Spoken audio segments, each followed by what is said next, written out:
I never thought peace could feel like a death sentence. Until the night I walked down the aisle in New York City. My father didn't smile when he gave me away. He didn't cry either.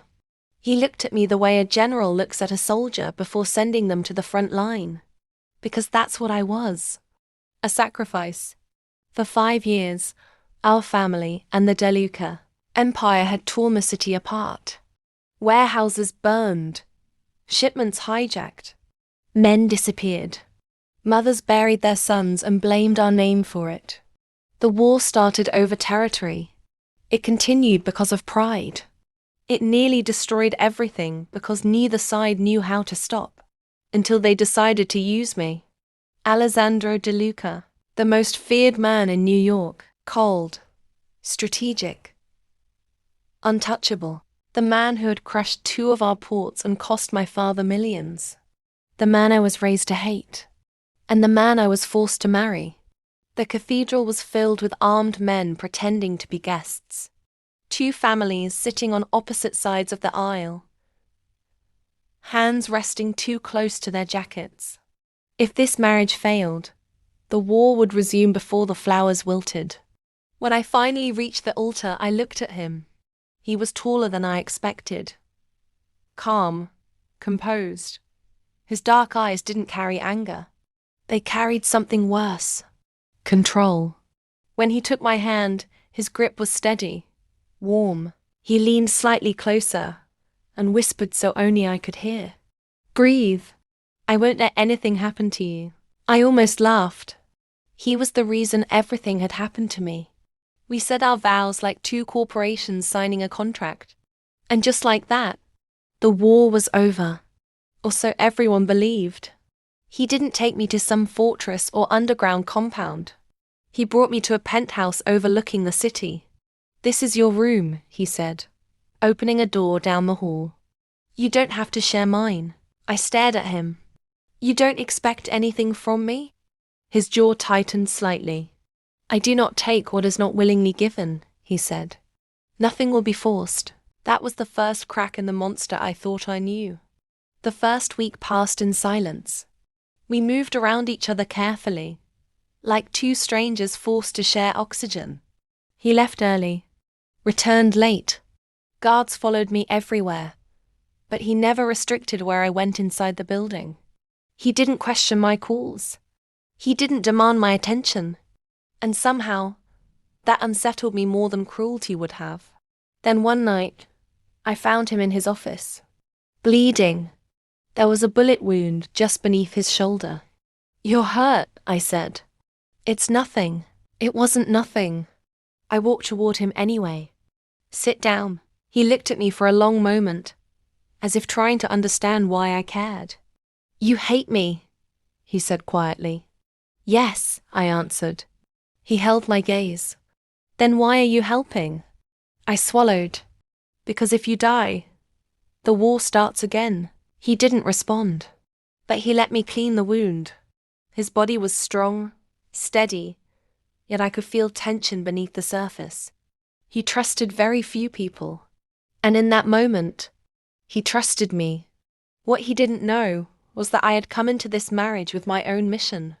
The night before the wedding, my father called me into his office. Earn his trust, he said. Find weaknesses, access accounts, roots, alliances. You want me to spy on my husband?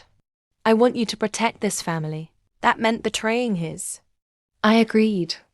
At first, it was easy. I paid attention during his calls, memorized schedules, noticed patterns. But the deeper I looked, the more complicated he became. He funded community clinics anonymously. He paid hospital bills for the families of men killed in the war. He kept certain neighborhoods under his protection, refusing to let drugs enter them. This wasn't the ruthless villain I had imagined. This was a man who inherited violence and was trying, in his own way, to control it. One evening, we found ourselves alone on the balcony. The city lights stretched endlessly beneath us. Do you regret it? I asked. The marriage? Yes. He was quiet for a long moment. No, he said finally. That surprised me. Why not? Because it stopped unnecessary deaths. That's it. He looked at me then. Really looked at me. No, he admitted. That's not it. My heart beat faster. I've known about you for years, he continued. Before the war escalated. What do you mean? You volunteered. Spoke publicly against violence. You were different from the rest of your family. You were watching me. Yes. Why?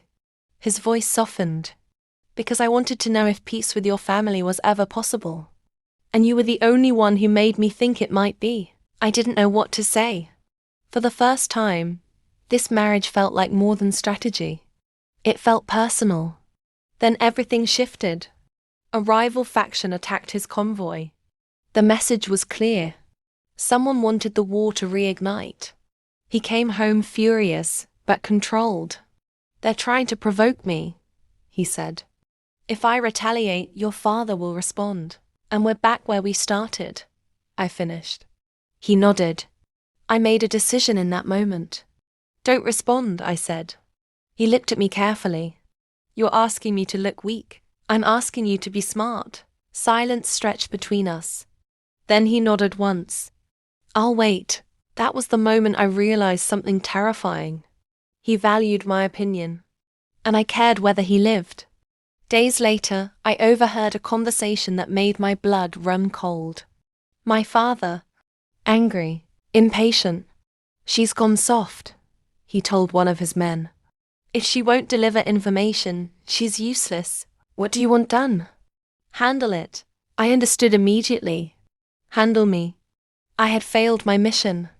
I ran home, straight to Alessandro's office. They're coming, I said.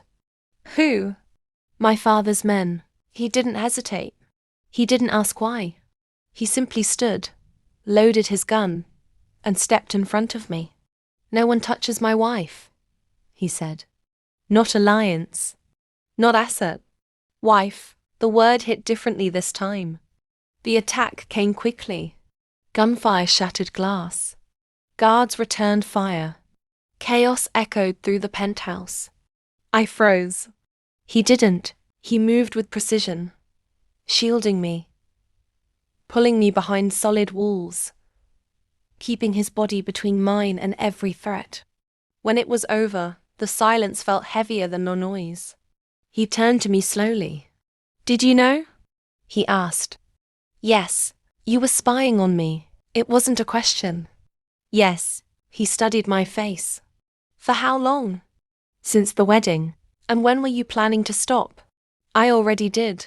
Why? Because you're not the man I thought you were. And what man am I? The kind who protects more than he destroys. His jaw tightened. You betrayed your father. Yes. For me? I shook my head. For peace, I said. Then quieter and maybe for you. He exhaled slowly. You don't have to stay, he said. I can get you out. Somewhere safe. I don't want safe, I answered. I want this. He searched my eyes as if looking for hesitation. There was none. The next morning, word spread across the city. There would be no retaliation. No escalation. The DeLuca family would not respond. My father understood the message. The war was truly over. Not because of a contract. Not because of fear. But because two people on opposite sides chose something different. Weeks passed. The penthouse no longer felt like a cage. It felt like a home. We weren't perfect. We argued. We disagreed. We carried scars from different battles. But we faced them together. One evening, we stood on the balcony again. The same city beneath us. Only this time it felt quieter. You changed everything, he said.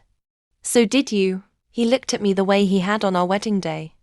Only now, there was no resignation in his eyes. Only certainty. You were supposed to be the peace offering, he said. I was, but you became something else. What's that? My reason. I didn't expect love to grow from ashes. I didn't expect the man I was taught to fear to become the one I trusted most. But in a city ruled by power, the most dangerous thing we ever chose was each other. And somehow, that choice ended a war.